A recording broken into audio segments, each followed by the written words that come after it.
Buli lukya minisitule y'ebyobulamu erangirira abantu ababa bakwatiddwa obulwadde bwa ssennyiga corona era nga bwe twogerera kati abakafa baweza 30 so nga abakakwatibwa mu ggwanga lyonna kati baweza 2928 wabula ng'omuwendo guno gusobola okukyuka obudde bwonna.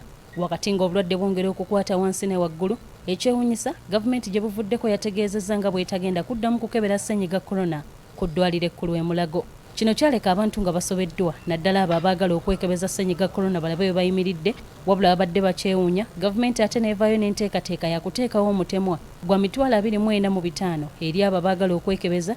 Era omwogezi wa minisitule y'ebyobulamu Emmanuel Ainebyona atubuulidde nti kikulu nnyo omuntu okwekebeza ssennyiga corona era n'atubuulira n'ensonga eyateesezzaawo omutemwa guno. Bw'obanga olina obubonero oba obadde in contact n'oyo omuntu alina ekirwadde kya COVID akakasibwa okubeera n'ekirwadde kya COVID, olina obuvunaanyizibwa okulaba nga onoomanya status yo. So tutaddeko $24,000 z'abo baagala okuvaayo ne bamanya zisobola osasula ensimbi ezigenda okuyamba okufuna kits oba sample collection items ezimala.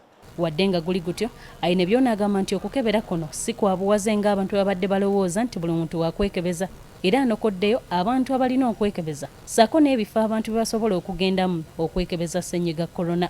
Minisitule y'ebyobulamu ya assessinga newa olukusa laboratory nga MBN laboratories, Lancet laboratories Wandegeya ne Makerere University laboratory, naye samples bazigirako ku Makerere University Hospital.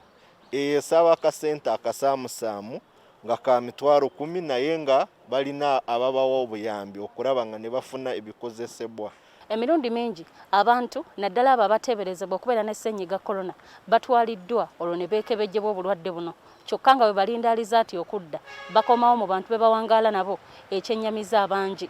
Wano minisitule y'ebyobulamu weetegereza nti buvunaanyizibwa bwa buli muntu ssekinnoomu okulaba nga tasaasaanya bulwadde bwa ssennyiga corona. Alina okugenda mu isolation ng'alinda ng'akuuma ki results ze, talina okukomawo ku mulimu.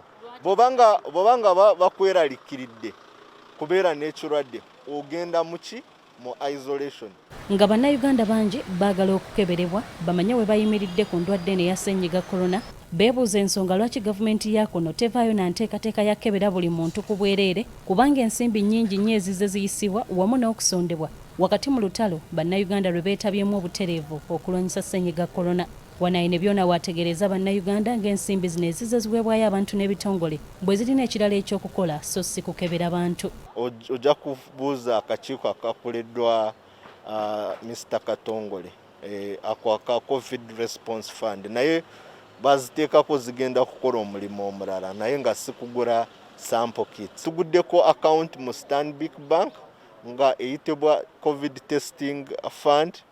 Ezo simbi zijja kutuyamba okufuna sample collection ne testing kits ebimala. Mu mbeera eno abantu basabiddwa okwongera okugoberera ebiragiro ebyateekebwawo omuli okunaaba mu ngalo olutatadde ne sabbuuni, okukozesa obulagala obutta obuwuka obuyitibwa sanitizer, ssaako n'okwambala obukookolo babuyite mask wamu n'obutasemberegana, era okusinziira ku bakugu bino bisobola bulungi nnyo okukendeeza ku nsaasaana y'obulwadde buno. Stella Nandawula, BBS Terefayina, agesigika mu ddiiro lyo. Bwe twakoledde egguliro eryo ng'omuwendo gw'abakafa mu Uganda gukyali ku bantu 30 nga Stella bw'akutegeezezza, naye omuwendo we buzibidde nga gukyuse kati guli ku bantu 32.